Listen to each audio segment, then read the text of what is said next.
کئی سال پہلے جس آفس میں جاب کرتا تھا وہاں کا ماحول کافی ویسٹرن تھا۔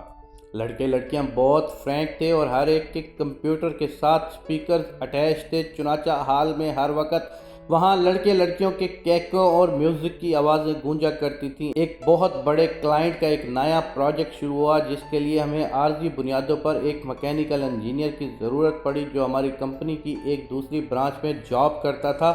چنانچہ اس کو 3 ماہ کے لیے ہمارے آفس ٹرانسفر کر دیا گیا۔ اس کی عمر تقریباً 30-32 سال تھی، انجینئرنگ یونیورسٹی سے بہت اچھے نمبروں سے کامیاب ہوا تھا اور گفتگو سے بہت پڑھا لکھا اور لائق فائق لگتا تھا۔ ان سب باتوں کے باوجود ہم سب لوگوں کو اس کا ہمارے درمیان آنا اچھا نہیں لگا کیونکہ اس کی کافی لمبی داڑھی تھی اور وہ ایک کٹر مذہبی قسم کا نوجوان تھا۔ ہم سب نے فیصلہ کیا کہ اس کو اگنور کریں اور اپنی روٹین جاری رکھیں، چنانچہ ہم نے میوزک اور دوسری ایکٹیویٹیز جاری رکھی، لیکن مسئلہ یہ ہوا کہ جب بھی نماز کا وقت ہوتا وہ اٹھ کر ہر ایک کے پاس آتا، اسے نماز کی دعوت دیتا اور وضو کر کے وہیں حال میں نماز پڑھنا شروع کر دیتا تھا، جس کی وجہ سے مجبوراً ہمیں میوزک بند کرنا پڑ جاتا تھا۔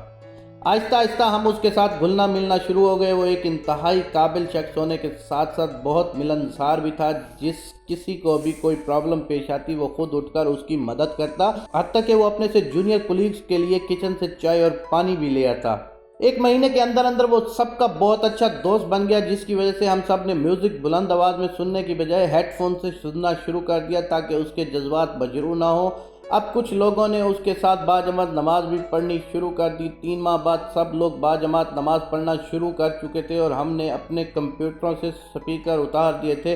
کئی لوگوں نے داڑیاں بھی رکھنی شروع کر دی تھی۔ جب وہ اپنا پروجیکٹ ختم کر کے ہمارے آفس سے جا رہا تھا تو ہم میں سے ہر شخص اداس تھا۔ ہم نے اسے بہت کنونس کرنے کی کوشش کی کہ وہ ہمارے آفس کو جوائن کر لے، لیکن وہ نہ مانا۔ ہم نے اسے دھمکی بھی دی کہ اگر وہ چلا گیا تو ہم پھر سے میوزک سننا شروع کر دیں گے اور نمازیں نہیں پڑھیں گے، لیکن وہ صرف مسکرا کر رہ گیا۔ آج کسی نے پوچھا تھا کہ سچا مسلمان کون ہوتا ہے تو میرے دماغ میں فوراً اسی انجینئر کا خیال آیا جو اپنے عمل سے ہم سب کو گناہوں سے نکال کر اچھے راستے پر لگا گیا تھا۔ ہمیں ایسے مسلمانوں کی ضرورت ہے، نہ کہ ان کی جو ہاتھ میں ڈنڈے اور منہ میں گالیاں لیے پھرتے ہیں اور اعمال ایسے کہ جیسے خدا کی پناہ۔ ہمارے پاس آج کے نوجوان کے اندر جذبات زیادہ شدت سے بھرے ہوئے ہیں۔ رسول اکرم صلی اللہ علیہ وآلہ وسلم کا طرز زندگی اگر ہم غور سے دیکھیں تو وہاں پر موجود جتنے بھی لوگ تھے کہ انہوں نے حضور اکرم صلی اللہ علیہ وآلہ وسلم کی نہ صرف زبان بلکہ ان کے کردار اور ان کے عمل سے اسلام کو قبول کیا تھا۔ کسی ایک سنگل شخص کو بھی رسول اکرم صلی اللہ علیہ وآلہ وسلم نے غصے سے، ڈنڈے سے یا ڈانٹ کر اسلام کی طرف کبھی بھی تبلیغ نہیں کی۔ اسلام ایک ایسا دین ہے جس کے اوپر ہم عمل پیرا ہو کر نہ صرف اس دنیا کے اندر آسانیاں پیدا کر سکتے ہیں اپنے اور اپنے خاندان کے لیے، بلکہ آخرت میں بھی اپنے لیے بہت ساری آسانیاں پیدا کر سکتے ہیں۔ اسلام ایک مکمل ضابطۂ حیات ہے۔ اسلام میں آپ کو بتایا جاتا ہے کہ کس طرح دوسروں کے حقوق ہوتے ہیں۔ اسلام میں آپ کو بتایا جاتا ہے کہ کس طرح دوسروں کا خیال رکھنا ہوتا ہے۔